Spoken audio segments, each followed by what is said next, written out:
Assalomu alaykum aziz kuzatuvchilar. Bugungi patsientkamiz 1973-yil tug'ilganlar, Termiz shahrida. Bu kishini ko'p yillardan beri chap oyoqda varikoz tomirlari bezovta qilib keladi. Ya'ni o'sha chap oyoq varikoz kasalligi bilan hozir lazer operatsiya qilyapmiz. Bu kishini to'liq tayyorladik, kerakli analizlarni topshirdik va hozir lazer operatsiyamizni boshlaymiz. Aziz kuzatuvchilar, mana hozir lazer jarayoni kechyapti. Biz hozir tomirni lazer bilan mana og'riqsiz usulda yopyapmiz. Bemorimiz tinch mana yotibdi. Hozir 5 minutda yana tugatamiz. Lazer jarayoni o'chirib qo'ysin. Og'riqlar yo'q. Og'riqlar yo'q. Baqavotir yotibman. Hech narsa sezilmaydi. Qo'rqmasdan bemalol qidiraveringizlar lazerda.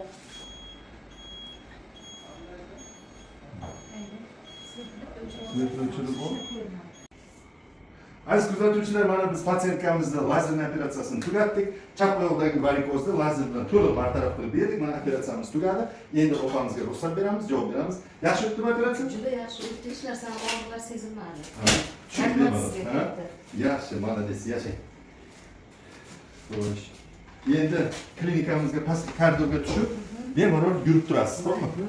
Ha, keyin tushib sizga javob beraman. Kimlarni xonangizda? Xo'p, mayli. Yana Ana shunday chiqib ketasiz. Birinchi etajga.